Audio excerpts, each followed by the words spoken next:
The fifth book in my series that I want to review is entitled Journey to God's House, written by Brock Talon. And in the prologue, you'll learn that that's not his real name. He wants to remain anonymous.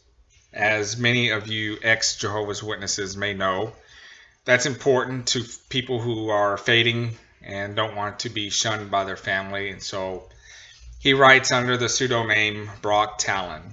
And let me tell you, this is a very humorous and funny book. And it came at a time, when I read this, it came at a time really when I had just started learning the truth about the truth, and I realized that I had been taught a bunch of lies and crap and bullshit and all that stuff. And to me, humor is a good way of dealing and healing with your problems and issues. So I really appreciated this because it gave me a laugh, a good laugh, in a dark period of my life. So I want to do a book review on this. We'll go chapter by chapter. And as I mentioned, the author is very funny and humorous in the book. He's a great storyteller. So I am not going to try to mimic or get you to laugh at the same things that I laughed at. I'm just going to relate what the chapter's about, some of the things that he went through, maybe just relate some of the things that I similarly went through. I was able to work at the world headquarters of Jehovah's Witnesses in Wallkill, New York on several occasions. So I'll compare with what I have experienced myself. So chapter 1 is, let's get this out of the way. You simply don't matter. So to those in Islam, they have their Mecca.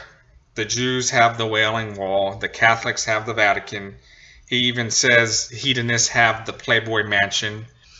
And of course, Jehovah's Witnesses have the world headquarters in New York, which is being moved to Warwick. So really, getting a chance to work permanently at Bethel is like the holy grail to Jehovah's Witnesses. There's no other more prestigious privilege, as they say, privilege. There's no other privilege higher than that, or that people aspire to.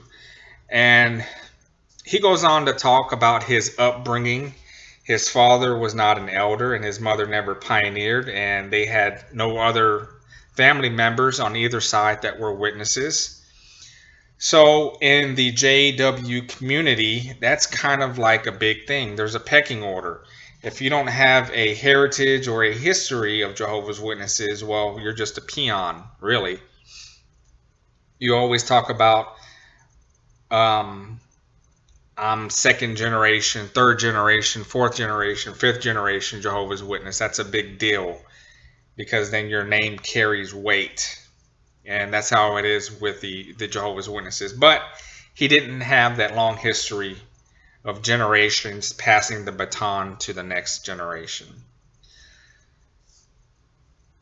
So his early days as a Jehovah's Witness was spent much like many teenage boys, chasing after girls, getting in trouble, and trying to touch their boobies. That was no different with the author Brock.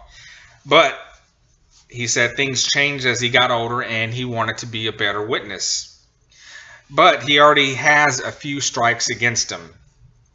He doesn't have a long, prestigious background, no other witnesses in his family, and he kind of got into a troubled past when he was younger. So already people, the witnesses, are thinking he's probably not going to amount to anything. But he worked his way up and miraculously beat the odds and triumphed over the naysayers who doubted his spiritual conviction to get serious about the quote-unquote truth.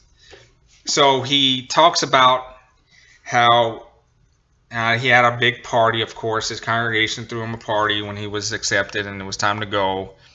And he was the rock star, the man of the hour. And that's how it is when you get accepted and when you go there and return back, you're the rock star of the congregation. Everybody wants to have you over for dinner. Everybody wants to buy you things. Everyone wants to be your friend. They want to be with you. They want to be talking next to you at conventions and assemblies and at the congregation meetings. But his very first trip making it to Bethel was a shock and a slap to the face to him. He said that he had felt more welcomed checking into a hotel on vacation than he did at coming at Bethel. So I won't go into much details because I want you who are listening to go and buy the book and read it. But the way his first day going to Brooklyn Bethel and the way he was treated was pretty outstanding. So he learned later on that this is just typical. There's nothing special about him, even though he's a rock star back home. He's just a dime a dozen of brothers who are at Brooklyn working for free as slaves. And as he says, he was none other than a worker drone. So as he went through this whole ordeal, finally gets checked in, someone takes him to his room. It struck him that he would be away from all of his family members, friends, pets, and all the familiar places that were good for him. He had given up everything, even going to college. And suddenly he started missing everything he left behind, and the enthusiasm that he had when he left for Bethel was suddenly replaced by trepidation. So this is going to bring an end to chapter 1. Please stay tuned for chapter 2. Thank you for taking time to listen to my summary of the book, Journey to God's House. Post your comments, like and share this video, subscribe to my channel, and stay tuned for the next chapter.